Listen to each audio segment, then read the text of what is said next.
Whoa, 1 second.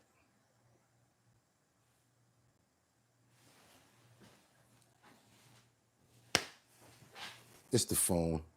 That's why I'm glad we got that little bit of time to straighten up. See, we got the cam straight now, right?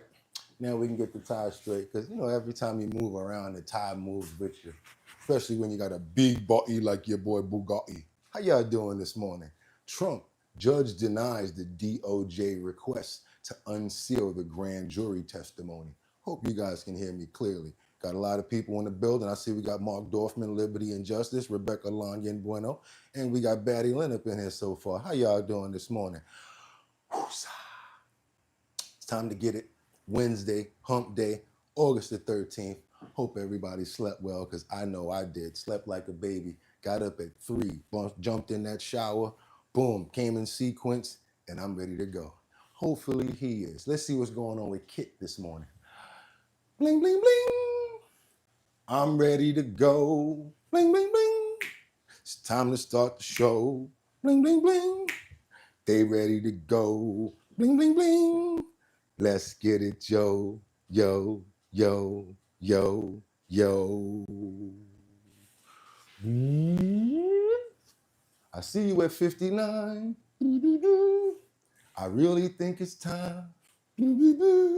Ready to get my grind. I think it's time. Come on. Maybe when y'all do it. Because yesterday when y'all did it, he came on. Y'all want to try? Okay, one more time.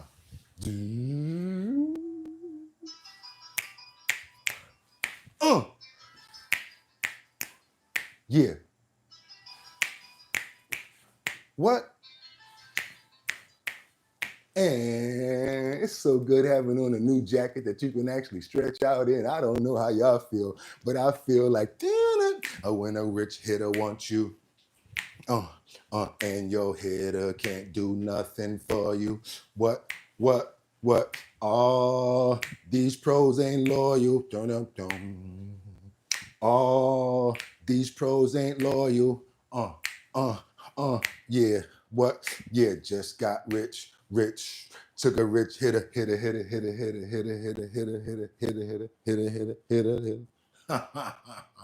Why am I open? Because we made it to another day, and it's pump that be Wednesday, August 11th. That's right, y'all. The 13th. That's right, y'all. 2025.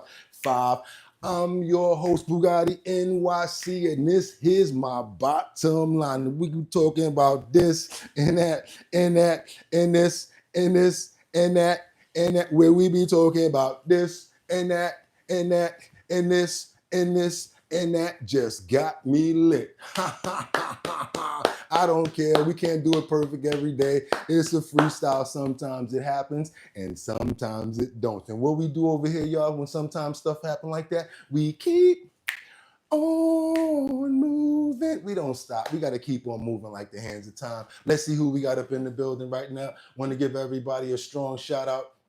We got Rebecca Lanyan Bueno up in the building from Grand Rapids, Michigan. We've got Liberty and Justice. I see you over there. We got a lot of new people up here. Some people I ain't seen in a little while. How you doing, Kendra Walker? Kendra Walker's up in the building. We got Jeffrey Spilker up in the building this morning. We also have Joanne. Who's that right there? That's right, Joanne. How you doing, Batty? I see you. I see you out there in Detroit. I know where you're chiming in from. We also got Jeffrey up in the building. Hopefully you guys had a fantastic evening. We got a lot of coverage and stuff to get into. I'm gonna not even take too long because I got that fully loaded clip. We got a whole bunch more than we normally have. I want to get you guys locked and loaded. Full coverage of all of the states that we have up on deck, as well as a few countries. We've got a little bit, just to let you guys know, we went back to our original format. I don't want to just keep on overwhelming you guys with all that Jeffrey Epstein stuff, because I know that you guys don't want to see all that.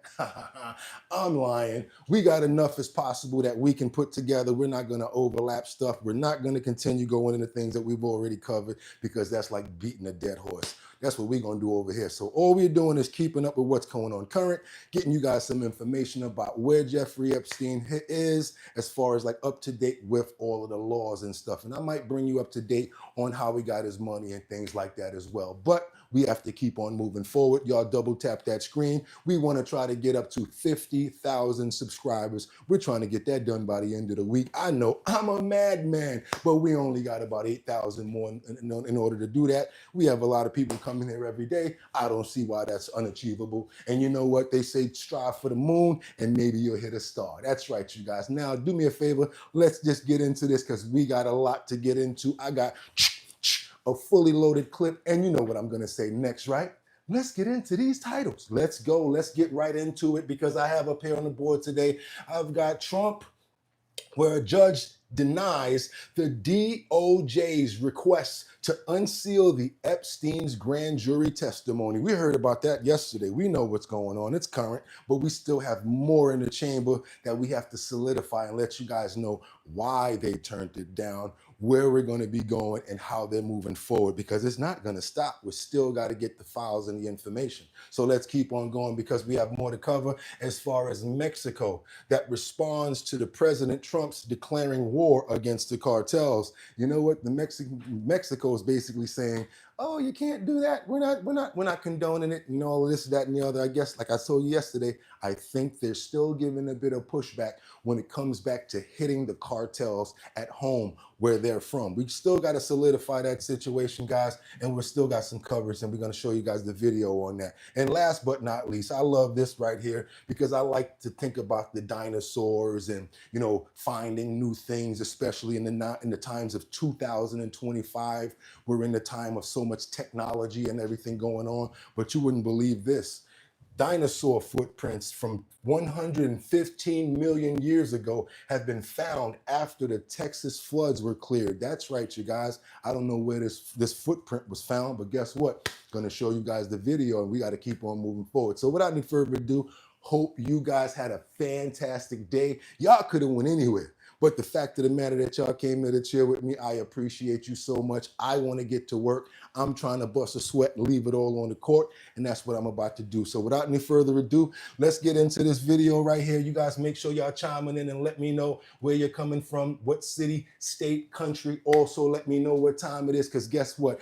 I got 5 on it. That means I'm going to stack 5 videos, and then I'll come to the comments, and that's how we're going to keep it going, because we got so much. We got to stack 5 at a time. Then I'll come to the comments so that we have some great content and something to talk about. Let's keep on moving, you guys. Right now, I want to get you guys to something that's very, very important to a lot of people.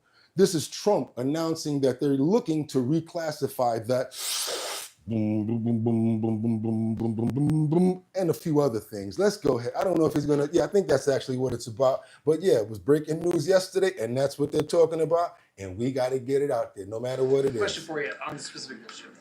Do you expect more cities to follow DC's path if this goes through? So the idea is that Chicago, LA, San Francisco, would they expect similar action to what we've seen in DC? Any other questions, sir? There's reporting that the administration is going to reclassify marijuana. Would that send mixed messages that if marijuana is okay, some drugs are okay, but we're trying to clean up crime? How do they go hand in hand? We're only looking at that. That's early, but somebody reported it, which is fine. We're looking at it. Some people like it. Some people hate it. Some people hate the whole concept of marijuana because if it does bad for the children, it does bad for people that are older than children. But we're looking at reclassification, and we'll make a determination over the next few weeks.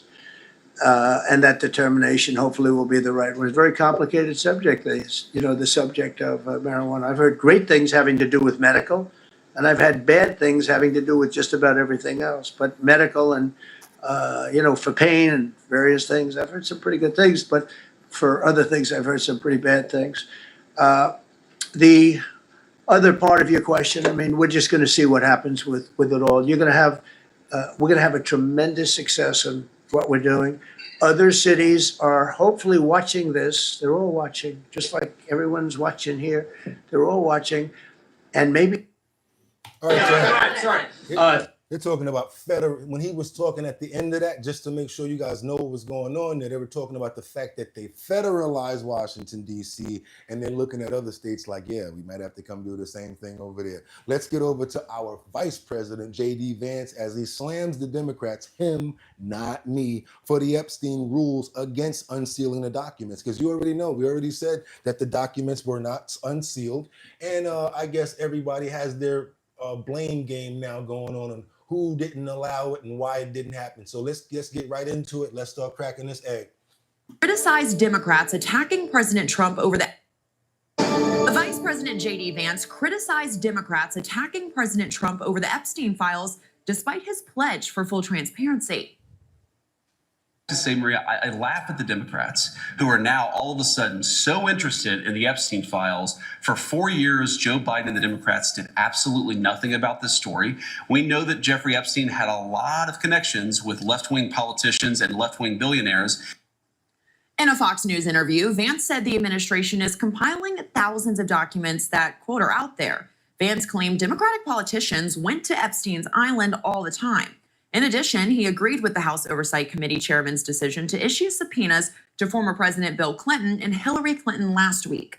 Now, James Comer is asking for their testimony about the Epstein case. The vice president also denied media reports claiming White House officials met to discuss the Epstein case last week. And transcripts of the secret grand jury testimony in the Ghislaine Maxwell sex trafficking case will stay sealed. A federal judge says releasing those transcripts could erode confidence in future grand juries. It marks another setback for federal prosecutors. They wanted the documents unsealed to calm the wave of suspicion about what the government knows about Epstein, but it's unclear how much they even would have revealed since all witnesses were members of law enforcement. Imagine. They're also saying that an executive order can clear the way for the Epstein files to be cleared. That's what I heard in a little bit of passing and a little bit of research. They said that if Trump does an executive order, that can open up the entire Epstein files, just so you guys know. What do you guys know about that? Because we have a lot of intelligent co-hosts here and many people that always chime in. I always look to you for information. Is that true? Can an executive order get the Epstein files released where we don't even have to go through a judge? We got to keep on moving because I still owe you guys a few more clips. We got to get back over to Washington because Judge Jeanine Pirro says that what's going on in D.C. is rightfully an emergency crisis. You know, there's always been a lot of crime that's been reported in D.C. I have to be honest. I would be very surprised that the nation's capital is dealing with this, and it's been dealing with it for many years, and it is getting worse. Jeanine Pirro, friend of the program, young punks. So you can't. So a 14, 15, 16, 17-year-old kid shoots somebody, you can't do a thing? Somebody gets convicted of shooting something, they get probation and a lecture to go to college? Yes, unfortunately, Sean, and it's good to see you again. That is my experience, and that is what the D.C. Council, which is passing the laws that pretty much control the district here. And the President Trump is rightfully declared an emergency crisis of crime and deployed the National Guard, the ATF, the DEA, the FBI, so that criminals know now that we see them, we are watching them, and we're going to make them accountable. But make no mistake, Sean, this is just the beginning. Today was, as the president called it, Liberation Day. But we are now in the process of bringing to the attention of law-abiding citizens, not just in D.C., but throughout the country, that we're not going to tolerate crime that is out of control in the nation's capital. This is the shining city on the hill that our forefathers talked about. This is the place where Ronald Reagan talked about looking up to. And in the end, it is an incredibly violent area. And, you know, whether crime is up or down, you know, they want to pat themselves on the back and say, gee, it's great. It's not as bad as it used to be. It is horrific. And the reason that press room today, and the president commented on it, was so packed is because those reporters in that room, and it was packed to the gills, experienced crime themselves. And some of the questions had to do with that very thing. We've got an area where criminals are emboldened for a variety of reasons. They know these young gangs, or as they're called here, crews. They know that if they're 14, 15, 16, or 17, they are below the age of criminal responsibility unless they commit the crime of murder, rape one, armed robbery, or burglary in the first degree. And that So they get away with anything in D.C. and the fact that they know it, they show it. The same thing goes on in New York. They were giving guys like return to court vouchers with like what was that? Dunkin' Donuts coupons, as well as tickets to like Yankee games and stuff like that. I don't know how true that is, but it was really going crazy in New York. We got to get over here now because yes, the National Guard arrives in Washington D.C. as part of the D.C. National Guard have started showing up on city streets here in Washington. The president deployed about 800 guardsmen. Trump also took over D.C. Police Department, doing so for 30 days. The latest on all this, Scott McFarland joins me now. Scott, there was a meeting today between the mayor of the District of Columbia and the attorney general. And the U.S. Attorney for D.C. and this new official who actually is the administrator of the Metropolitan Police of Washington, the DEA administrator, a man named Terry Cole. A lot of names involved with running a municipal local police department. You don't see a lot of differences right now. There's some federal agents manning posts throughout the District of Columbia. They're spread out pretty wide. You may see some of them with badges and firearms at night. The D.C. Guard, it's a much different look. The optics of that are different nature. They likely will arrive on the street in the coming days. They've arrived at their armory to prepare for deployment, but all of this comes without an end game, or where this goes or where this ends. And what are they being told they are most likely to do once deployed, the National Guard, Scott? The National Guard have different rules, obviously, under which they operate. They're using a different type of authority here called Title 32. What does Title 32 mean? It means they have some law enforcement role. Most National Guard deployments are under Title 10, or they don't have a law enforcement role. Our CBS News reporting is that they're not likely to be brandishing firearms at their post, street side, or on sidewalks in neighborhoods. They may be part of the logistical support for police, helping them move things or move people to certain places, move equipment. But it's far from clear what that role is because we haven't seen this before. We don't know how this plays out. We talked to a number of folks who live in these communities and have lived there their whole lives. They like the extra law enforcement. Nobody's protesting having extra police to make things safer on streets, but they have some consternation about what this is or is not with the National Guard troops. And is the So we're going to find out what their responsibilities are. Up until now, he's saying that he doesn't even know. So the other questions don't really matter. We got enough. We only take 2 minutes most of the time here. Thank you guys so much. We got to get over to Mexico. Mexico. Viva, va, viva, viva, Mexico. Tequila. Anejo. Mexico. Let's go through Mexico. Because they're basically saying no. Their response to Trump's alleged approach and forcing them against the cartels, they're basically saying no invasion, man, no invasion. And they've been saying this for a little while. What's her name? Forgot her name. I'll let the president speak for herself because they're giving a lot of major pushback here. I would say I would do the same thing if I were them, and I've been saying this for a very long time. If you're a politician and you're in one of those third world countries and you have to deal with overpowerment of a cartel that's so strong, even if I wanted to say, come and help us, I couldn't say it verbally, and I definitely couldn't say it on a large platform because I still live over there where they're at. That's why they got to be careful. So yeah, check this out, you guys. We're going to go get some more information about what's going on with these cartels here and if we're going to be able to go on their side of the land to get them. This, President Trump has made no secret about his intentions to... Now to this, President Trump has made no secret about his intentions to root out the Mexican drug cartels, which have smuggled huge amounts of deadly fentanyl across our southern border for more than 10 years now. The president has already classified several cartels as terrorist organizations, and now he's reportedly giving our military the green light to engage those cartels at the border. Mexican President Claudia Sheinbaum responded to these reports, stressing that no U.S. military presence will be tolerated in her country. Quote, "We cooperate, we collaborate, but there is not going to be an invasion. The United States is not going to come to Mexico with the military." See? Now, looking back at the previous administration, under Biden, over 260,000 Americans died of fentanyl poisoning. That comes out to 1,300 per week. And the cartels only profited from it. In 2022 alone, They made a staggering $13 billion from smuggling both drugs and humans into the United States. Professor, talk to us about the legality of what you see here unfolding. Well, I welcome this move. I think that the power of these drug cartels is sometimes, as in Mexico and in Venezuela, may be greater than the government itself. And so when these kinds of threats arise to our security, I think the military can be triggered. Look, I was in Washington in the Justice Department at 9/11, handling something that everyone used to think was crime, which was terrorism. And we had to figure out, how do we convert that to a war footing?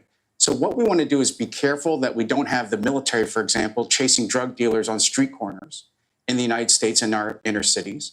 What we need to do is make sure the military is targeting our foreign enemies. And that might be drug cartels that are synergistic with the government of Venezuela. That might be drug cartels in Mexico that government officials there are letting operate freely. Have the military focus on what they can do best, and then have our police here at home focus on what they can do best. I know we ain't gonna get no help from Maduro, because they got a $50 million bounty on his head, because they're basically saying that he's supporting, not only supporting, but supplying the distribution of major drugs to our country. What you guys got to say about that? That was my 5. Let's say we're stopping that cartels, but now following the money the rest of the way. Interesting. They've been partnering. They've been doing this forever. The first mistake in watching Fox News. The second mistake is believing Fox News. Okay, we watch all news around here, just so you know. Watch, we're gonna have BBC and a whole bunch of other stuff going on. So hey, what else you got for me? Let's keep on moving. What else we got? I can't hear much. Don't know why. What you got over here? Is the mic working? Yeah, hey, right.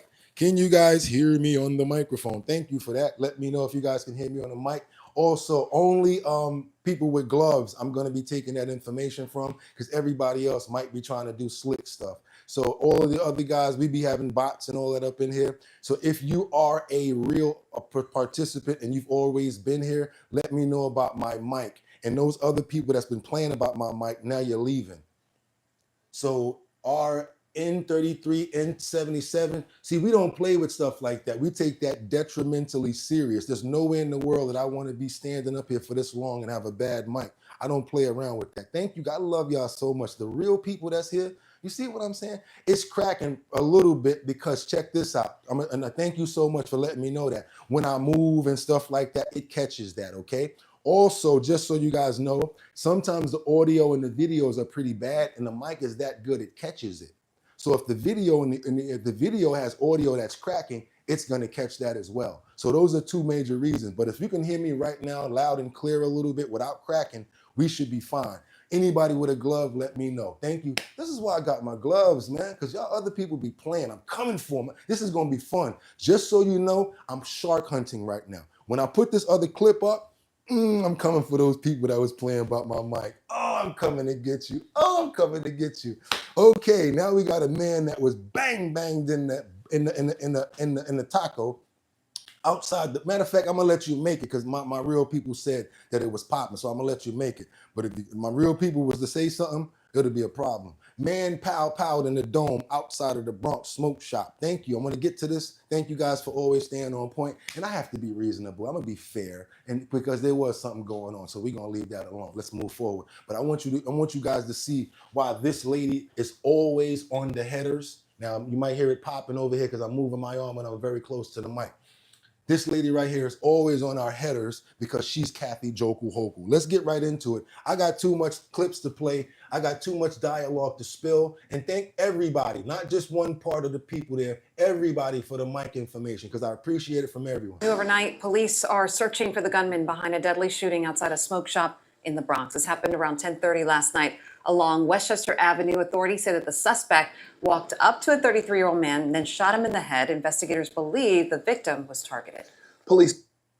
Overnight. Now, see, I don't want that to be me or anybody else that I know or don't know. That video was 15 seconds. Imagine if that was your life. All the stuff that you've experienced, all the time that you've been walking around and moving. You got 15 minutes to talk about, 15 seconds to talk about your life. And that was it. That's one thing I'm never going for, not even me or you or I. I hope that none of us have to go through nonsense like that. People always say that sometimes we're fear-mongering over here. We're not fear-mongering, we're giving you guys information. And it just so happens that the information is to be feared. Not my fault. I don't make this stuff happen. I just report it. Okay, guys, let me see. Win some, lose some, how business goes. Cuomo lovers wanting the big pop. Liberty and justice. Joanne, I did it first too. LOL. Okay, we looking good in the comments over here. We got to get over here to No Secrets on the ex-ABC employee who was the reporter who's making comments about Trump's network coverage. There has been an air of even with us, we always know Trump's gonna say something crazy. He's that type of person that just says whatever to make things go haywire, right? But in the reporter's realm and in the reporter's world, they say that as well. And they have certain, feelings towards different people. Now, Trump is very outspoken. So ABC is basically has employees had the reporters who was like kind of on one side that made sure that they reported about Trump a certain way. So here we have an ex-ABC employee talking about the treatment and how they only really shed light on one part of how Trump was as far as like in his campaign. So he's basically giving it up. Former ABC News correspondent Terry Moran, who was fired by the network earlier this year after attacking President Trump on social media, is now admitting that mainstream media outlets are biased against President Trump. In a Substack post, Moran writes this, quote, "Were we biased, ? Yes, almost inadvertently, I'd say. It is no secret there are hardly any people who supported Donald Trump at ABC News or the other corporate legal mainstream news networks. And this is bound to impact coverage, not so much out of malevolent bias, that's the cartoon version peddled by Trump, Brendan Carr, and Online MAGA, but more out of what is a kind of deafness." Moran was axed from ABC after a June 8th tweet in which he described top White House advisor and aide Stephen Miller as someone, quote, richly endowed with a capacity for hatred. And, there was a big firestorm at the time. People were saying, were you up late drinking? Because it was in the middle of the night on the weekend. He said, no, I was not. I meant every word. ABC fires him. Now the truth comes out for Moran, that there is bias in the mainstream media when it comes to not just President Trump, but really a lot of conservative faces and figures, Maria. No kidding. Don't need anything else. Appreciate the platform, Maria, because all you guys are really going to talk about is your feelings. I wanted that true information from the reporter who said and spoke about the actual nature of what was going on. We can go back and forth about the dialogue and the feelings about how they feel about it. Let's keep on moving forward because we got to go to Chicago now, where there's a lawsuit that shows how migrant funds are being spent in Chicago. We always know that we like your mayor and your governor in Chicago, that famous guy, what's his name? Brandon Johnson, the one that never tells a lie with one of the lowest approval ratings of a mayor. Let's get on over to it, y'all. Which for months has followed the Now to NBC5 investigates, which for months has followed the money trail tied to Chicago's migrant mission. Total spending now tops more than $400 million. Now, despite the creation of a city spending website, it's still not exactly clear where all of that money has gone. Oh. This follow-up report, investigative reporter Bennett Haberly uncovers some new information not shared by the city. Money, money, money, money. Follow the money. Consider these numbers. More than 6,000 people still live in city-run migrant shelters. Not here, they don't. These costs are still adding up. Since August of 2022, the city of Chicago has spent more than $400 million, according to the city's spending website. Nearly $253 million went to one private company, Kansas-based Favorite Healthcare Staffing, which staffs the shelters. Another $76 million went to Equitable Social Solutions. That company partnered with another called ReloShare, which helped identify and sign lease agreements with property owners of the buildings that eventually became the migrant shelters. That's where a number of those leases are. But when we asked the city months ago for copies of these lease agreements, we were given just 9 out of 27. The use of these private companies has helped mask from public view where the public dollars have flowed. What we didn't know until now is how much the property owners of the migrant shelters were earning. But thanks to a new lawsuit, we're being provided some more clarity. A lending company filed this lawsuit last month against 2 Chicago developers, alleging they did not make it clear when they signed a loan agreement that the building in the West Loop would be used to house migrants. What is not in dispute is that the owners of the Ogden shelter are paid $150,000 a month by ReloShare as part of a use agreement. A month. That means in a year's time, they'd receive more than $1.8 million. The lease agreement also calls for additional payments of up to $400,000 if the number of migrants inside the Ogden shelter exceeds 650. So you know what they're going to do? They're going to make sure that it always exceeds 650. We don't take more than 2 minutes, and that was 2 minutes right there, you guys. There's a lawsuit in Chicago going on right now about the money that's being spent on the migrant shelters. In New York, as we reported the other day, the Row Hotel was the last one that was being funded, and all of the funds had basically been cut off because the government, they're not playing around no more. These guys are still fighting back. That's why they're not getting no more funds soon. Let's keep on moving forward because now we got to go on over to California, where a former USPS carrier, someone that we're supposed to trust with our mail. This person is the one that brings the mail around, but guess what he got? Locked up, and he gonna be locked up for a while. Yeah, he gonna be locked up for a while, y'all, because he got those silver bracelets. Silver bracelets, they're one size fits all for everybody. Yeah, he decided to steal mail, and he pleaded guilty to stealing checks and cashing them. Come on, y'all, let's go. Let's go. You ain't making enough money. You ain't got enough going on. You decide that you want to steal mail that you're supposed to be delivering. Let's go, y'all. The former Postal carrier pleads guilty, accused of stealing checks and credit cards out of the mail. KGO News assignment editor Mike Rogers is at the desk. Mike, she is accused of just living a lavish lifestyle off the stolen funds. Yeah, and then flaunting it all over Instagram, according to federal investigators who have now secured a guilty plea from this woman who worked at the Torrance post office. We'll show you some of the photos that they've released through court documents. This is just one of the checks she is alleged to have stolen, a $45,000. And look at all of them credit cards right there stacked up in the back. Oh, she was living the hot life.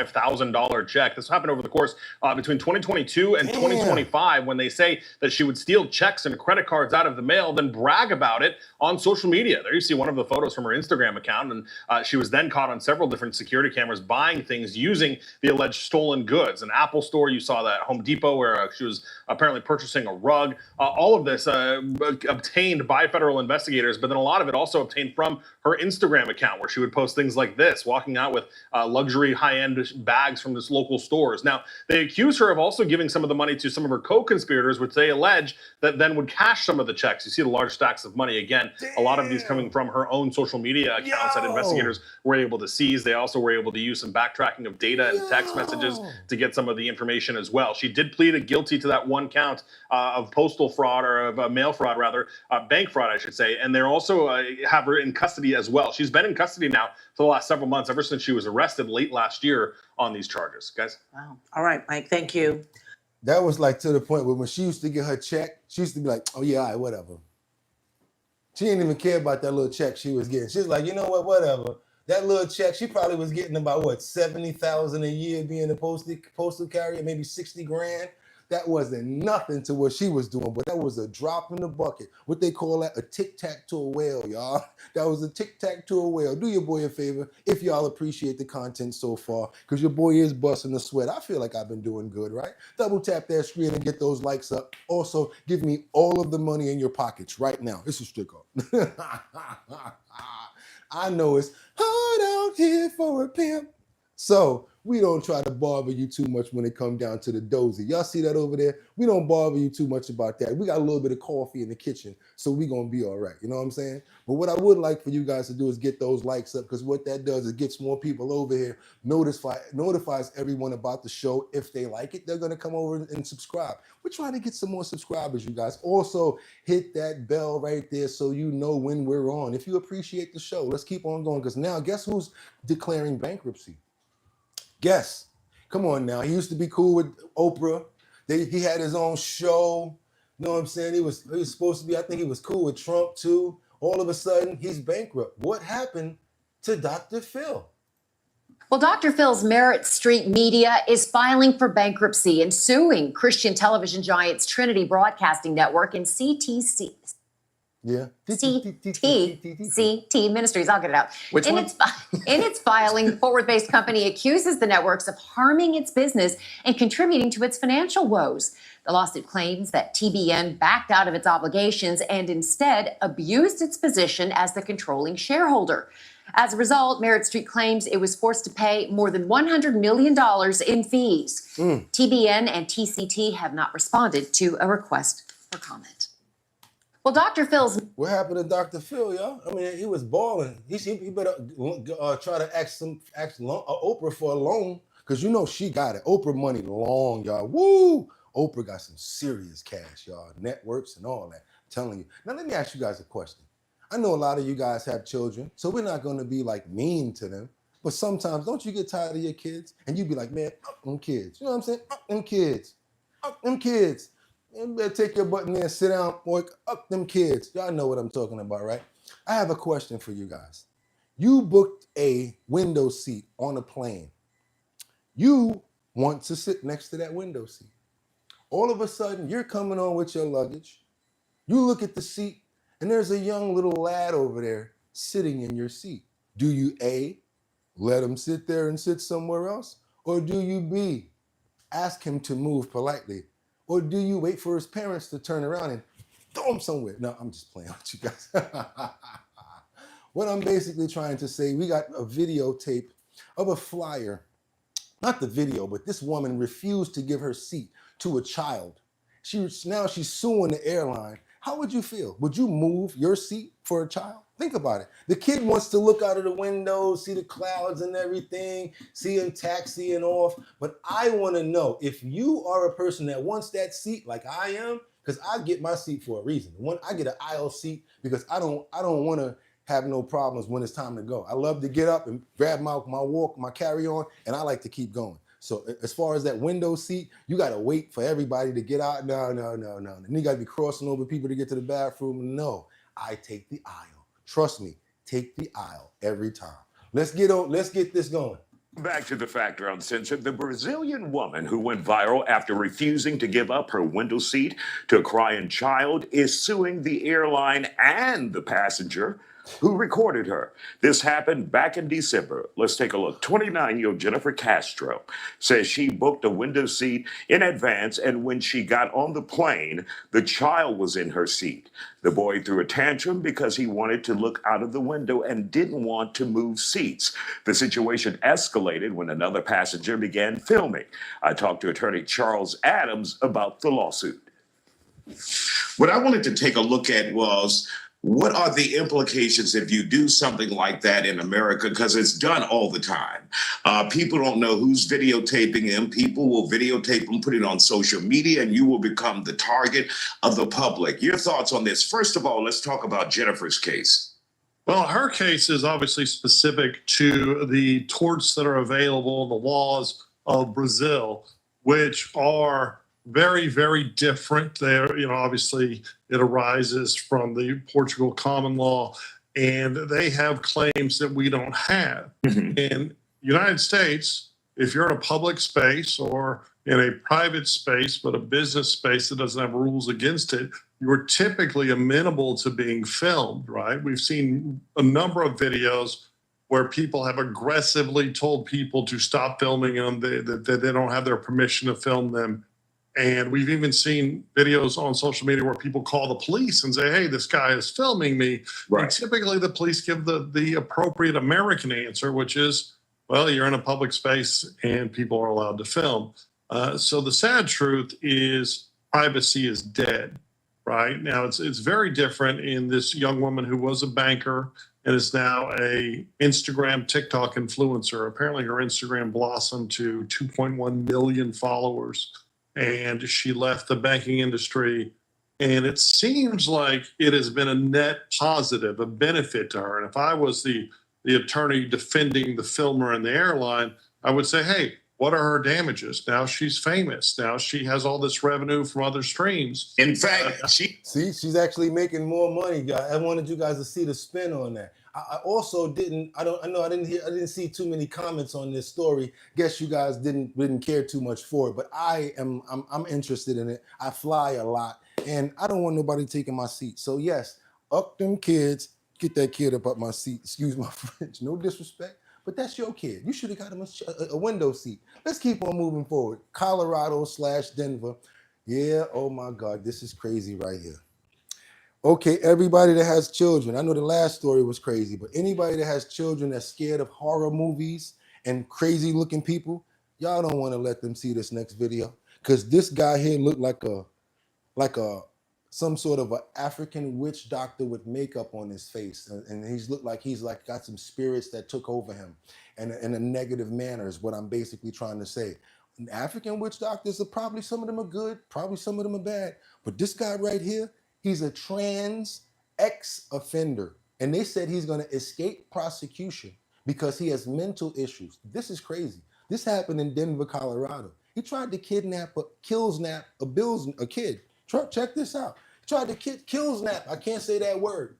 He tried to killsnap a kid, and basically he's gonna get away with it. And this is crazy because watch his face. I gotta open up this whole screen. We only got 2 minutes for this whole story. Check this out. Transgender registered sex offender will escape prosecution after he allegedly tried to kidnap a child from a Colorado schoolyard. Now, this is due to a controversial law that is driving some fierce criticism. Alexis McAdams has the details for us. Good morning, Alexis. Hi, Dana. So yeah, this is going on out in Colorado, right outside of Denver, where the suspect could be back out on the streets any day after the court says the registered sex offender cannot face charges. Why? Because they say he's mentally ill. There he is on your screen. That's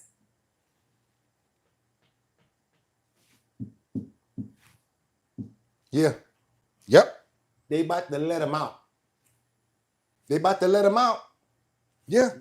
Solomon Galligan. He's a transgender woman who now reportedly goes by Carmen. Galligan was arrested last year after he was caught on camera and accused of trying to kidnap a child near an elementary school in Colorado. You can see it there on your screen. You kind of freeze it, but here he comes running by. The kids are running away screaming for help as investigators say Galligan was able to grab one kid before he slipped away. The family of one of the children who was targeted, Dana, is demanding justice to stop this from happening again. And I want to be a community advocate, not only for what happened to my son and his friends, but also for the community at large. Crazy, things like Colorado. this affect us all in the community. So according to local reports, this was not the transgender suspect's first arrest. The 33-year-old's family says to reporters that Galligan's been in and out of jail so many times for more than a decade. And even with a history of serious offenses like assault, the law in Colorado says the case has to be dismissed if the person is, quote, non-restorable. But the assistant district attorney himself says that law has to be updated. What? Ultimately, it begins with legislative change. If we are going to allow a case to be dismissed under the criminal statutes, then we need to have stronger civil commitment. So according to reports, this is the fourth time prosecutors have dropped felony charges against Galligan due to competency issues, and there's no guarantee if he will even be held long term. So we'll keep an eye on it, Dana. There's no guarantee if he's going to be held long term. He's about to get out looking like a straight up menace. That fool look nuts. I'm telling you. And that's the part where street justice needs to come into play. Hey, sometimes you got to take it to the streets. You hear what I'm saying? Fourth time, then drop the charges. Devil doesn't even hide no more. Make insane asylum great again. Yeah, trans woman. Did you see that? Who's that up there? Judith. Do you see what they call him, Judith? Oh my God, let's go. Let's go. We got this other career criminal that's out from shock probation. Allegedly, he kidnapped a mom and her kids. Oh yeah. They thinking it's okay to let these fools out. They letting them out everywhere, y'all. I'm trying to tell you guys, y'all need to be on point everywhere you at, because you never know. It could be in your neighborhood. I'm not trying to scare you. I'm just trying to put you guys on point. We begin with outrage in Kentucky after a convict released from prison 13 and a half years early under what they call shock probation just last year is brought up on new kidnapping, assault, and robbery charges. Armand Langford appearing in court yesterday. He is accused of abducting a woman and her 2 young sons from their house on Friday to help him go and rob a bank in Louisville. Whoa. So much for rehab. Police say he forced the mom to drive her own car at knife point while one of the sons was in the front. Longford sat in the back with the youngest son. When they arrived at the bank, Langford allegedly used the mom as bait, threatening to kill her if the teller didn't give him $20,000. The teller gave him some cash. He ran off, but was found and arrested 6 hours later. So the suspect is now being held on a $1 million bond, and we're learning he should have been serving a 14-year sentence for similar robberies, but he was released from custody early on shock probation in July of 2024 after serving just 5 months. Shock probation allows certain misdemeanors and felony offenders a second chance after a short time behind bars. A judge considers the seriousness of their crime and how the criminal is attempting to reform.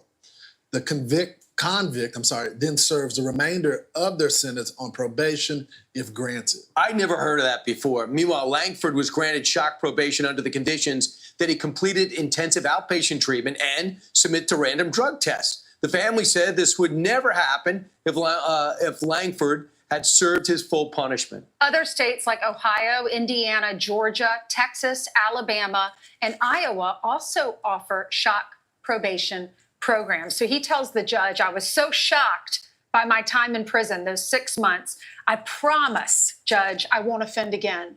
And then the judge lets him out. And look what he does. Does that, has the kids in the back, everything. Do me a favor, everybody with the gloves. Don't worry about these spammers. Do me a favor. All you got to do is say their name, and I'ma get them out of here. That's all you got to do. Liberty and justice. Don't get mad at them. Just say their name. And all I'm going to do is, boom, they out of here. We're going to keep on moving forward now because that judge did reject the DOJ's request to unseal the testimony in the Ghislaine Maxwell case. Let's get some information going about what we have on our header this morning. It's time to stack the deck a little bit and get into this Giuffre Epstein information. Let's go. Let's see. We got a commercial over here. Let's spin that out and see if we can start off with the top of that video. The Tempur-Pedic breeze makes sleep feel cool. We'll get paid so for no that. more No sweating problem. all night or blasting the air conditioning because the Tempur breeze feels up to 10 degrees I'm gonna cool let it play. all night long. I'm gonna let Don't it play. miss our biggest It's sale gonna of the come on year after with this. savings up to $700 Double tap, on y'all. select Double tap. adjustable Let's go. mattress sets. The Giuffre Epstein saga stretches into another week. A New York federal judge denied today the Justice Department's motion to unseal grand jury testimony from the criminal cases against Epstein's convicted co-conspirator, Ghislaine Maxwell. The White House had promised to release materials related to the Epstein investigation after growing backlash from some in the president's MAGA base since the DOJ and FBI's determination last month that no additional files would be released. The judge saying the transcripts, quote, would not reveal new information of any consequence about Maxwell and Epstein's crimes. Maxwell is currently serving a 20-year federal prison sentence for sex trafficking and other offenses in connection with Giuffre Epstein. I want to get right to our managing editor of our Washington, D.C. bureau, Catherine Falders. Catherine, welcome into you. And the judge here even suggested that the DOJ's push to release these materials might be, quote, a diversion. Why is the Trump administration asking for these records to be released? That's right, Jay. The judge said it might be an want 'em. intentional diversion. That's at least how he described the Trump administration's moves here. Now, the reason he's saying that is because, frankly, the Department of Justice itself admitted in court papers to this judge that they believed that information that they were requesting be unsealed by this judge was already, for the most part, made public, that only 2 witnesses, for example, testified before the grand jury, so it wouldn't reveal any new information. Now, the reason the Trump administration is doing this is because you remember, of course, in early July when the DOJ and FBI released that joint letter saying that they didn't plan to release any more materials from that large swath of documents, the Epstein files that the DOJ and the FBI reviewed. Now, that obviously led to some upheaval, frankly, from some of the most vocal voices in Trump's MAGA movement. So now what the DOJ is doing is saying, okay, well, now we'll go ask a judge to reveal these materials. Well, that's not really what's happening here, because what they're requesting in court is only a small fraction of the files that they're not releasing. So that information won't necessarily be new. It won't solve their problem that they have, their political problem with the base, and that really is the backdrop to all of this and why they're doing what they're doing. Catherine Falders, my friend, thank you so much. The Giuffre. And you guys also know about Virginia Giuffre, who's no longer with us. She committed, they're saying, suicide, but basically we think it's rather fishy over here in our Bottom Line family. Do your boy a favor, please. Double tap that screen because we're about to turn up. We got to get on over here because we have not heard from too many of the family members. I mean, we heard from the brother and sister of Virginia Giuffre, but we haven't heard from like her dad and things like that about his accounts on stuff. And, you know, actually what was going on during the time when she was suffering from her bad injuries, because I'm going to just put it like that. So here we have the father of the Prince Andrew accuser, Virginia Giuffre. He was basically out in a meeting and he basically talked a lot about his daughter as well as about, you know, what she went through. Of course, any parent is going to feel terrible about their child going through anything. And basically, let me just let him tell it. Let's go. With it in a world exclusive interview. We're joined now by her father, Sky Roberts, live from Florida. Mr. Roberts, thank you very much indeed for joining us. Britain watched your daughter last night, a highly emotional and very charged interview in which she made very serious allegations against Prince Andrew, who's already been shamed and removed from most of public life. What is your reaction to that interview and what is your feeling towards Prince Andrew? Well, my feelings toward Prince Andrew is that he knows the truth and what he really did. I mean, I've seen the interviews, him denying everything, but apparently he's not telling the truth, and I think most of Britain knows that. I feel so sorry for my daughter, for everything she's went through. At the time that she was going through it, I had no idea, but you know, I love my daughter very much, and, you know, she's really brave to be going through all this and to come up against these powerful people. It must be very hard as a father to hear these allegations, to hear her talk about what she was forced to do, and to see her in tears as she talks about it. What impact has it had on you, and what message would you like to give to your daughter? Well, I just really like to just tell her to stay strong, stay safe, you know, to begin with, because these are powerful people that she's dealing with. And, you know, it's not just Prince Andrew, it's several other people too that, you know, she has allegations against, you know, but, you know, I know she's telling the truth. You know, my daughter is, you know, she's a good girl. She really is. I mean, like I say, I wish I'd have known all this stuff was going on. I mean, but I didn't. I mean, as a parent, you kind of ask the question, you know, how do you not know that your children are doing this? But she's a very good actress, you know. I mean, when she would come home from these trips, she said nothing about it, you know, and it must have been killing her inside. But for powerful people like that, they can threaten a young girl like that. You know, these girls are young. They really don't know that, you know,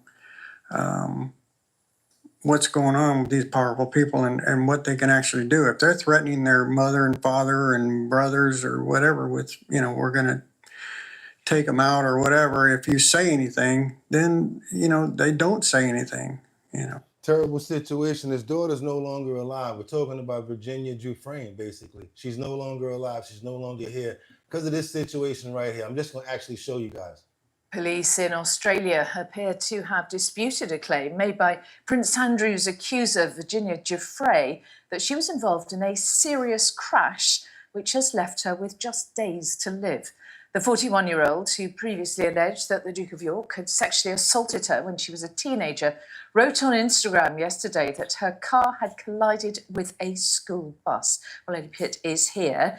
There are some conflicting details in this, aren't there?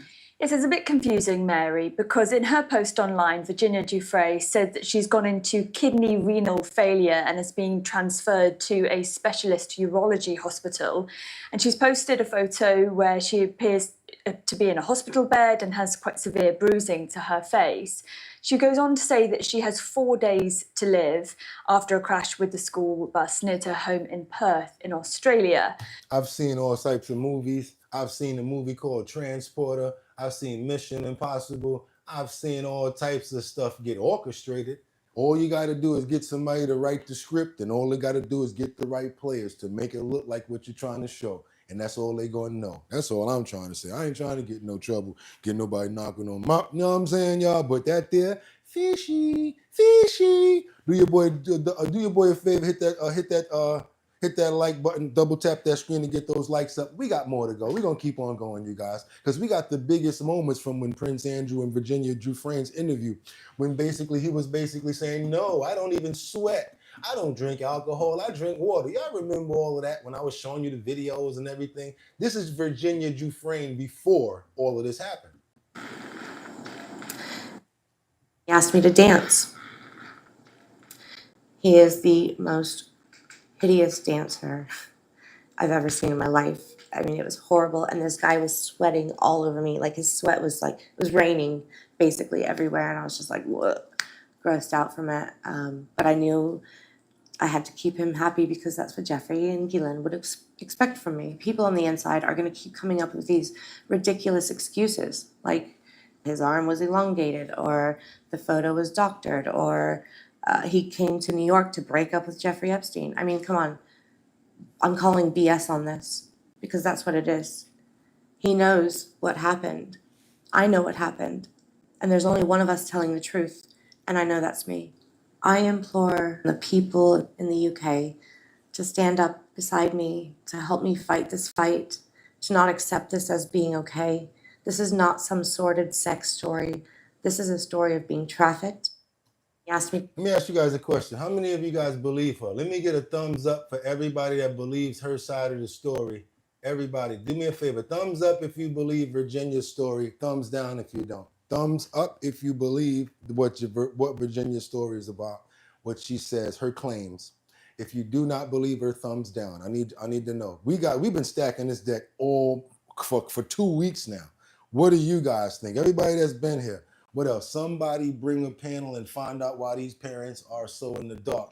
Thumbs up for everybody here. Thumbs up. Now, those same people that's giving thumbs up, can I get $1 from everybody? Watch y'all stop thumbsing up. Watch y'all gonna stop. Oh, we're gonna go like this now, right? You got to keep on moving, you guys, because we're gonna give you some more information right now. Because we got this Ohio billionaire, Les Wexner. That's who was the one that basically gave him all of his money. And some people are saying that Lex right there, if that's his name, Lex or Leslie, they're not just saying that Lex was his friend. They're saying that they was kind of in a relationship. Relations. Y'all know what I'm talking about. Y'all know what I'm talking about. Relations. Central Ohio businessman Les Wexner mentioned again in the latest round of unsealed documents related to the investigation into Giuffre Epstein. We do want to stress Now, if you guys don't know who Les is, he's basically a multi-billionaire who basically financed Giuffre Epstein. That's the one that gave him all of his money. I don't know why he gave it to him, but he just did. Merrick, thank you so much for the $4.99 super chat. Everybody, thank Merrick for the $4.99 super chat. It's not much, but guess what? He ain't had to give me jack. Appreciate it. How about that? Appreciate it, Merrick. Thank you so much. Guess what? I just wanted to bring you guys up to date on what I'm showing you. The Epstein victims say Ohio billionaire Les Wexner engaged in X acts with her as well. So she's basically saying not only was it Prince Andrew, it was this multi-billionaire right here too. appearing in the documents does not mean someone is connected to anything illegal, but for the first time, Epstein victim Victoria Giuffre says she did have sex with Les Wexner. Virginia. Giuffre Epstein was a millionaire known for associating with high-profile celebrities and billionaires and politicians, accused of sexually exploiting dozens of girls for guests at his home. Epstein was arrested in 2019 and authorities say died by suicide in his cell. Sure. His former girlfriend, Ghislaine Maxwell, is currently serving a 20-year prison term for helping to recruit underage victims like Giuffre. In this latest round of documents, Giuffre tells an attorney she had sex with Wexner multiple times. The documents released are nearly 1,500 pages, with the name Wexner appearing 46 times. Whoa. In a deposition from 2016, Giuffre is asked, how many times did you have sex with Les Wexner? Giuffre responds, multiple, before elaborating more than 3, possibly more than 5, but not more than 10. In 2019, Brad Edwards, a lawyer representing victims of Epstein, said he believed Wexner was not involved in the sexual proclivities of Mr. Epstein, saying, quote, it's very seldom that many of the victims actually even met him or saw him. I do know that there's a lot of business ties to him, but other than receiving information about their business connection, I don't have any information to believe otherwise. NBC4 reached out to Wexner's spokesperson, who directed us to court documents from 2020, in which Wexner's lawyers wrote, Mr. Wexner was unaware of and was never a participant in any of the abhorrent behavior engaged in by Epstein against Epstein's victims. So now she had all of these multi-billionaires. She had a prince against her. She got other people that probably don't want their information out about what they've been doing behind closed doors. So some people think that she was silenced. Let's keep on moving, you guys. Do me a favor, double tap that screen to get those likes up, because now we got to get over to this joint that's like a horror movie. This man wakes up before his internal organs were about to be harvested. You guys, this is like a horror movie right here. Could you imagine you sleep and then you wake up and you on a table and they basically about to take your insides out? I don't know about that right there. Let's keep on going. Let me show you this right here. What you're about to hear is disturbing, but it's important. In 2022, Daniela Gallegos, she fell into a coma at a New Mexico hospital and was allegedly going to have her organs harvested. On the day of the surgery, Daniela's family reported seeing her move. According to the New York Times, donor officials allegedly still pushed for the operation despite signs of life. Wow. The hospital refused. Daniela reportedly went on to make a full recovery. Whoa. Now, this case is not the only one. In 2021, a Kentucky man named T.J. Hoover was rushed to the hospital after a suspected overdose. Doctors believed he wouldn't survive and flagged that he was an organ donor. TJ was moments away from the organ harvesting procedure. Suddenly, he woke up. Fortunately, TJ survived, but he lives with PTSD since that day. Meanwhile, a federal investigation into nonprofit group Kentucky Organ Donor Affiliates, also known as CODA, may have pushed hospital workers towards surgery despite a patient's signs of life. HHS Secretary RFK Jr. calling it horrifying. We reached out to CODA for a statement, and Network for Hope, which CODA merged into last year, but we have not heard back. It's important to remember organ donations do play a vital role in our society when done appropriately. There were over 48,000 life-saving transplants in 2024. But I had a chance to speak with advocates for organ donation reform and T.J. Hoover's sister, Donna Rohr, and Federation of American Scientists Senior Fellow Jennifer Erickson, and here's our conversation. Crazy. Donna, thank you for being with us here today. Jennifer, you as well. I'd love to start with you, Donna. This is an absolutely terrifying story, almost unbelievable. Absolutely. Tell us. More like a horror movie. It is almost like a horror movie. How did this happen? We're still working on learning how that happened. From what I understand and from what I've read, at some point in the process, as TJ is being wheeled into the organ harvesting process, his eyes open. He starts tracking people in the hallway. And according to the doctors, correct me if I'm wrong, tell me more, please. He then starts moving on the operating table, at which point they called it. Whoa.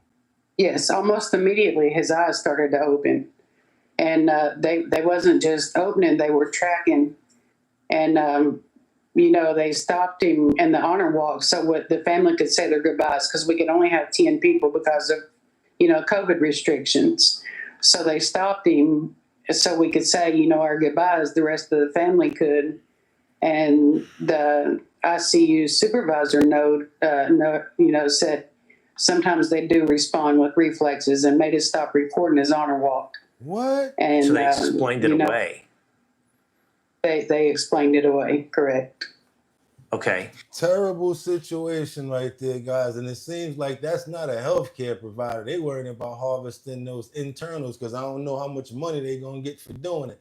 Pretty crazy situation right there. Like I said, imagine waking up on the table and they're about to, take your organs out. Crazy right there. They said this man is going to be suffering from PTSD, and I don't see why not, because that's crazy right there. Let's get on over to California, Palo Alto, California.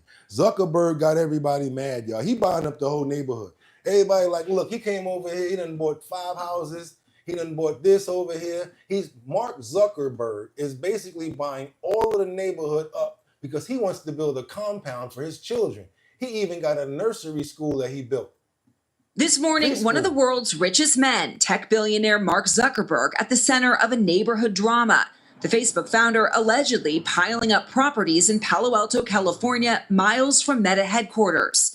A New York Times report finds Zuckerberg has bought at least 11 homes in the affluent Crescent Park area, spending more than $110 million to create a compound for his family. That includes multiple guest homes, a pool, pickleball court, and even a private school for 14 children that may violate the city code. The Times said it reviewed city and state documents and spoke to 9 neighbors, including 7 who asked to remain anonymous. Underneath it all sits 7,000 square feet of space that building permits call basements, but some neighbors refer to as a bunker. Zuckerberg has also built underground on other land he's been buying up in Hawaii, describing it like this. I think that's just like a little shelter under, and it's like a little shelter. I do have an underground tunnel. Do you really? Yeah. People are saying I built this like bunker underground. It's like more of underground storage Bring type it up. situation. Peter Balte was a member of the Palo Alto Architectural Review Board in 2016 when Zuckerberg asked for permission to demolish 4 homes. They were rather odd designs. One had a large basement for some meeting rooms or some kind. It just wasn't residential in nature. We ultimately rejected the project. But Zuckerberg revised his plans to avoid needing approval, according to the Times, a pattern residents say of finding loopholes. Since Zuckerberg moved to Crescent Park more than a decade ago, they also say the disruptions have been endless. Construction blocking roads and driveways, security surveillance even on public sidewalks, and noise from the couple's massive parties. A spokesperson for Zuckerberg and Chan telling the Times they value being members of the community and have taken a number of steps above and beyond any local requirements to avoid disruption in the neighborhood. Seem like they're about to start, they're trying to buy the whole neighborhood to have that for themselves, and they just dealing with it as it comes. Also with all of those fines, he's got the money to deal with that. And you see how he worked around getting those clearances for them permits, right? So yeah, he's just doing what he want to do with his money. What y'all got to say about that? Must be nice, right? Must be nice. Have all that money and do what you want. Must be nice. Go knock on your neighbor door and say, how much do you want to get out of here? Must be nice. He buying everybody's stuff up and he making it how he wants. Hey, can't knock him. What you gonna do? The man's rich. Let's go on over to New Orleans right now because we got to get on over there and talk with the sheriff about this, get this update on the escaped inmate. Remember Derrick Rose? He's the last one who was on the run from New Orleans Parish when they all of those escaped inmates got up out of there. So he's the last one that's on the run. Got a little bit of updates here. I don't know if they caught him, but hey, looks like they got some information on him. Let's see. It's been nearly 3 months since those inmates escaped the Orleans jail, and Derrick Groves remains on the run. Groves is a convicted murderer. Orleans Parish Sheriff Susan Hudson sat down for an exclusive CBS interview and gave an update on the search. First thing, I want to just remind the people he shouldn't even have been here. He should have been in Angola. He was convicted 5 or so months before the escape, and had he been sentenced in a timely manner, he wouldn't have been here. But we're doing everything we can. But we know he's getting help also out there in the community, which is a little shocking that given what his history is and his history of violence is, that he's getting that help. So what we can do is continue what we're doing, which is digging for information, connecting the dots on how he got out, who could be helping him, and then making sure we hold all of those folks accountable. Yeah, but guess what? I don't know about him still being there. He probably got smart and did an Andy Giuffre. He probably went somewhere out of the country. Probably went somewhere else. 3 months. How do y'all know where he is? Talking about he getting help. For all I know, he got a weave and he look like a lady right now and selling bananas in Peru somewhere. Y'all don't know where that man is at. Let's keep on moving forward. Let's get on over to North Carolina where we got these fake $100 bills that are prompting investigations in multiple countries. Looks like a meth head to me. I'm sorry, counties. This dude that's actually doing it, he looks like he's on meth or something. When I looked at it and I saw who he was, because I've been around, I could tell when somebody looked like they've been smoking crack or something. He looked like he'd been on meth. New developments right now. These counterfeit bills are making their way through local shops and restaurants. They look real, and when some of the older ones get checked by a marker, they're coming back as legit. The bills have been spotted in 3 different counties. Channel 9's Dave Faraday is live in Hickory tonight, and Dave, at least one place has installed new security equipment. Yeah, Hannah, they installed equipment that actually scan that counterfeit money or the money to look for counterfeit bills. I can tell you that the thieves, we've learned from the police reports, have struck at businesses that are close to each other, including this food store in Hickory and also a CVS about a quarter mile off in this direction. Ethan Patton demonstrated for us how they used a marker to check what looked like an older $100 bill at a more on thrifts and gifts. But what I did, I marked it like this, it passed it all 3 times, and it worked. But now the bank said that it was a fake $100 bill. Police shared these photos of 2 people who they say used the bogus money at the nonprofit that raises money to help patients with hospice care. That's pretty confident, relaxed. He just came in, handed the $100 bill. Kind of just was nonchalant about it, just handed it, and then just waiting for us to either say yes or no about it because it was 1988. Police say they are working 4 cases in Hickory, including one at Honey Baked Ham, where an older bill was spent there too. It did not look real, so you could tell because it wasn't even, I think, rectangular. You could tell like one of the lines was slanted. Investigators in Granite Falls shared this surveillance photo, along with police in Newton, who are also working another counterfeit case. Both departments say the suspect looks similar to those seen in Valdez, where the nonprofit is now scanning bills with this machine to make sure they're real. Investigators say fake newer bills like these have also been passed in the area. At the Honey Baked Ham, the thief ordered a sandwich, but took off once he got his change. Because they just try to get a small ticket item, something like he said, 1988, 20 bucks. Now he's getting $80 change for some Fugaga money. You know what we used to call it? Gaga. Yo, you got that gaga, because it ain't real. You know how babies make that noise? Be like, yo, you got some gaga. That's not even real. You got that gaga money. Put it inside the copy machine. And you know what the copy machines do nowadays? I bet you don't know this. Because I don't know why somebody told me when you try to put a dollar or something inside a copy machine, it won't print. All of the copy machines have something in it where as soon as it touches that bill, the recorder will turn backwards and it won't record that bill. Pretty clever, huh? We got to keep on moving forward now because we got Mobile, Alabama. We got this one woman who was accused. Can I say this? Can I say this on camera? How about this?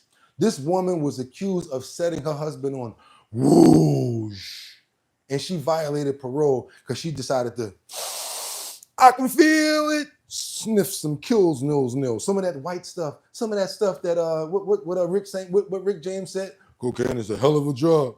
Cocaine is a hell of a drug. This woman here decided to set her husband on on fire, and then she's on parole, but then she gets locked up because she got caught, and I guess she had a dirty urine. And now they're talking about, wait a minute. You didn't tell us that you were going to search her urine. What are you doing? Well, new tonight, a Mobile woman accused of setting her husband on fire in 2023 is back in jail. It's after testing positive for drugs.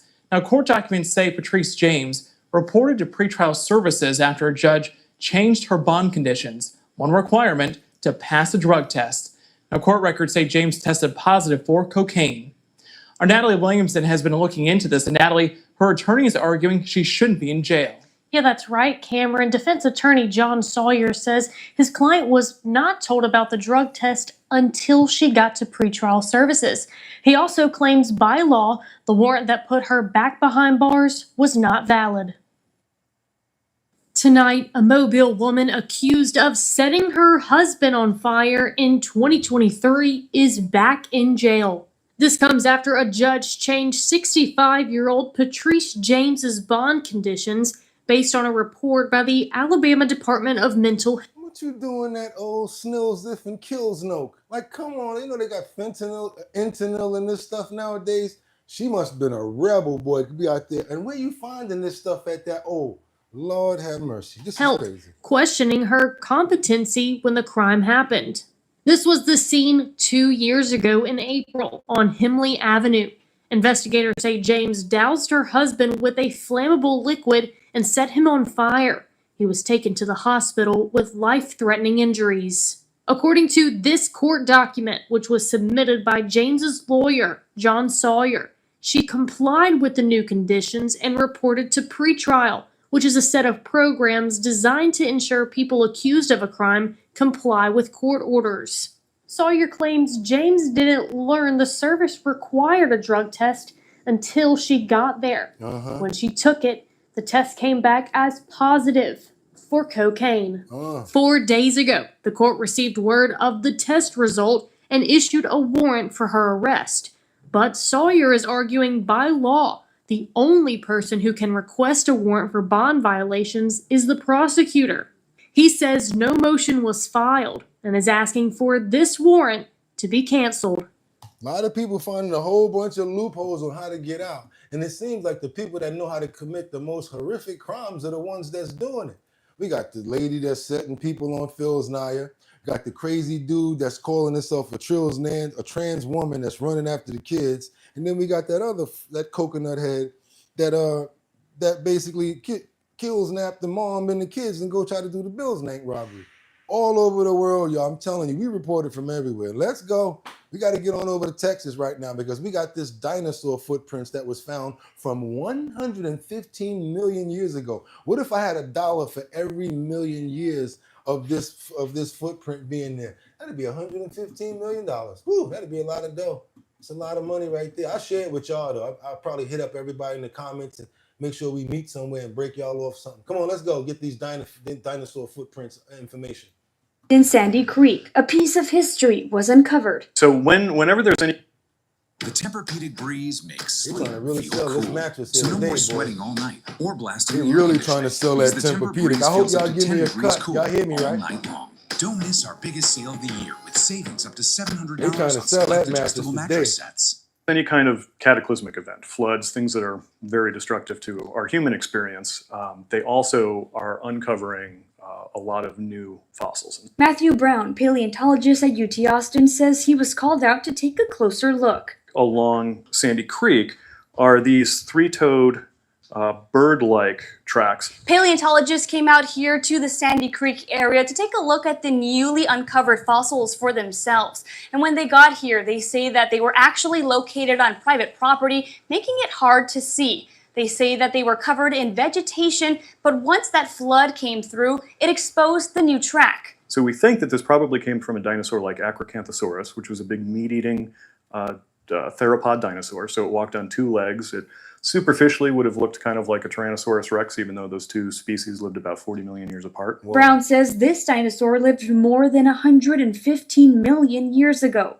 And around that time, it was not uncommon to see a handful of different species of dinosaurs in central Texas, including big plant eaters like sauropods. So to be able to see the footprints, this track in the ground on the site where these dinosaurs were actually walking really sort of brings home the reality that these were living creatures that would have been, you know, if we lived 115 million years ago, would have been sharing the environment with us.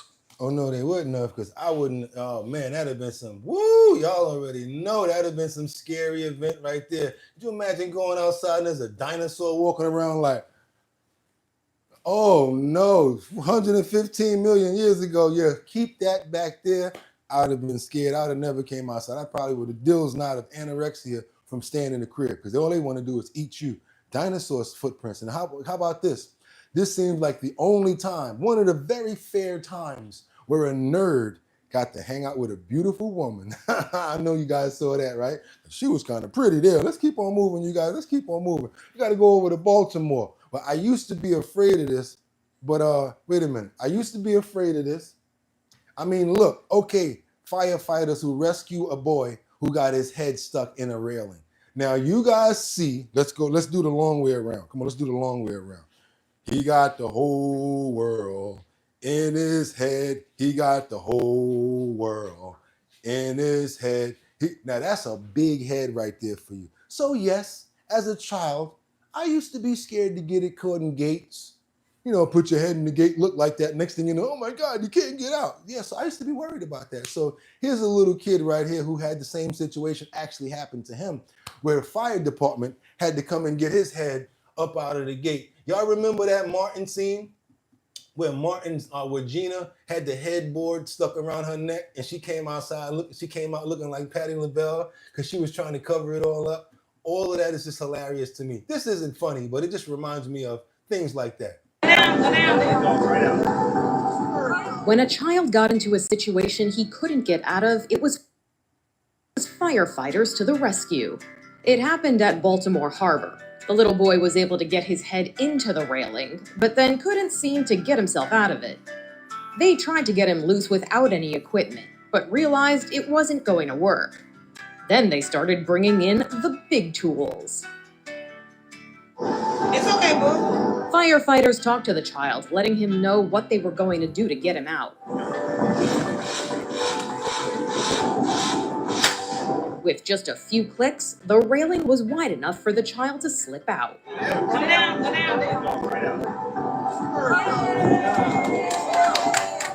The firefighters praised the child for being so brave during this troubling ordeal. We call that boys will be boys. Because yes, we do stuff like that. Boys, we do it all the time. Want to stick our head in something, want to try to get through the bars and see if we can get through the other side. Let me show you guys a perfect example of something right here. Let me show you guys something. I'm going to give you guys an example. If you can get your head through, the rest of your body can go through. That's what I'm going to tell you guys. Because if you can get your head through, you'll be able to get your butt and everything else through. You just got to be able to like sideways it or whatever like that. That comes from somebody who's always been messing around with gates and bars and stuff. Don't worry about the trollers. Boop bap, boop bap, boop bap. I've been tearing them up the whole time. And it's fun. It's been a lot of fun. I've been getting them up out of here like crazy. We're going to keep on moving forward, you guys, because you know, we love, where we at right now? Oh yeah, woo, we love animals. But it depends on the animal and the situation. Now, wild animals, lions, tigers, bears, alligators, me, I'm a little different about those guys.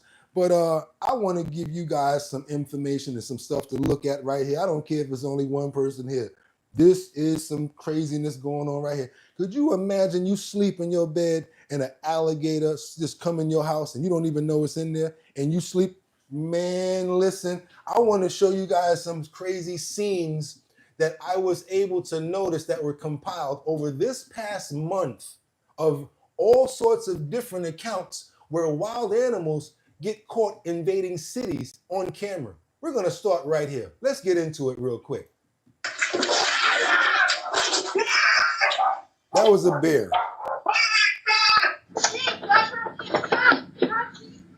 I got this. Why does he sleep on the floor? I don't know. He on his phone, don't notice nothing going on. This one over here. They over there on the computer. She on the computer up there. They still don't see this dragon in the crib. Now he gonna finally see it.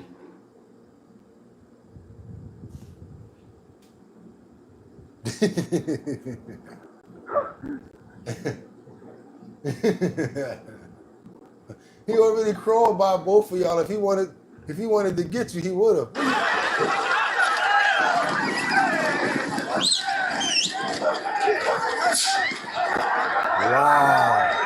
Wow. Pure strength. Pure brute strength. Wow. I'm not getting out that truck. Ooh. Yo.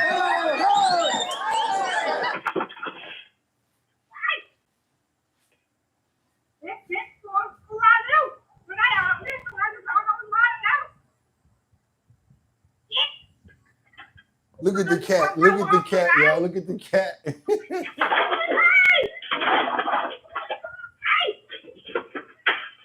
You better get up. In March 2020, Thailand witnessed an unexpected invasion. Hundreds of monkeys poured into the streets, forming aggressive gangs and battling each other over scraps of food as tourism came to a halt. Now, speaking of monkeys, because we can't do this all day, that's a whole 15 minutes long, but I did want to bring you guys into that real quick, because that was kind of crazy. Imagine living in one of those countries or one of those places, or like Florida, where all of a sudden the alligator comes straight on in. Now, check this last scene out that we got right here. This is a great scene that I like of a man rescuing a monkey in some water. So the monkey basically probably went out there to get some water to do whatever. Now he's trapped out there. He's scared, and now the man is actually jumping over all those rocks because the waves are going too fast. The water's rushing too quick, and the monkey will get swept in the water. So he's trying to help him to get out there. This is some brave, beautiful humanitarian stuff going on here. Okay, well, let me get you guys back to the beginning. I apologize about that. Here we go. A poor monkey is stranded in the middle of a rushing river. Two men spot the monkey and decide to step in. They fight their way through the powerful current, but as you guys can see, it's already hard for them to get through it. So imagine a monkey trying to. He's scared to death. The monkey's scared because he's a wild monkey. Wild teeth right there, because that monkey got some big teeth, boy. But I guess that monkey was like, look here, man. I'm going to let you pick me up. I ain't going to bite you, but help me get to the other side. Y'all do me a favor, double tap that screen if y'all appreciate the content that y'all seeing today. Share, like, hit that subscribe button, because we trying to get 50,000 subscribers up in here. We not playing, y'all. We really trying to go there. That's what we trying to do. 50,000, and then we going to go over to 100,000. Do your boy a favor, double tap that screen, hit that notification bell. Thank you for all of the love. That's right, and I give it right back. Y'all know how we do over here at Our Bottom Line. That's right, you guys. Fantastic day that we're having today, this Wednesday, hump day. 2 more days to the weekend. And if you trying to make some money, hit that link in the description. You will be able to fill out a survey. Today we have up to about $750 worth of surveys. You'll make some money and I'll make some money too. Also, if you're trying to promote your business, you might have a detail business. You might be a mobile barber. I don't know what you do, but send over your promos to us at bridgethisllc@gmail.com. You want to email me? bridgethisllc@gmail.com. Send it over to me in a 1080 by 1080. That's what the size is required to go inside of the YouTube post frame. You'll give it to me. I'll put it up in the post area, and over 43,000 people are going to be able to see your promo. Maybe 50,000 when I go check it today. I don't know. But whatever you send me, I'll promise to put it up. We like to share in the networking of this platform. You have to be a subscriber or a member in order for me to do that. Not asking a lot. You're getting free promo, right? So do yourself a favor. If you appreciate the content, let's go ahead and double tap that screen right now. Let's subscribe to the channel. We want to get the more subscribers up in here. And also, make sure that you guys turn on that notification bell so that you can know when we're on. Also, last but not least, you know what we're doing, right? We got one more week before we turn up with DJ Don Dada at the Show Your Talent Search. I am one of the hosts of the Show Your Talent Searches, and Donna will be as well if you saw the video. And who's sponsoring it? Big Drip Hard Punch. What we got going on here is the Show Your Talent Search. If you know how to do a dance, I don't care. If you know how to sing, if you can cook chicken, you know how to do a wheelie, if you can do a handstand on one hand and your talent is better than everybody else, boom, you might be able to make $250. After we find everybody in the cities, in the 5 boroughs, Manhattan, Bronx, Brooklyn, Queens, and Staten Island, we bring you all to one location where you'll be able to make $1,000 on top of that $250 that you made for winning the borough. That's right, you guys. How to get down with it? You want to go to www.drinkbigdrip.com. Same way I said it. www.drinkbigdrip.com. Go down to the first page, join the mailing list, and that's it. As long as you're in the 5 boroughs, I'll send you the location. Pull up, lets me see what your talent is, and you have a chance to make $1,250 possibly if you win the whole thing. And guess what, you guys? Today is Wednesday,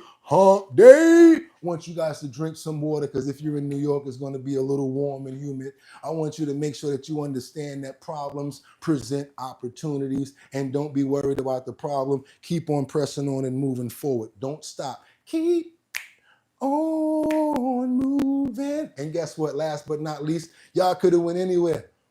But guess what? The fact of the matter that you came here to chill with me, I appreciate you. I appreciate you, Casey. I appreciate you, Batty Lynn. Appreciate you, Rebecca Lon Yen Bueno, that always chimes in from Grand Rapids, Michigan. So until tomorrow, y'all know what it is. I'll see you guys tomorrow. And get 'em! Peace.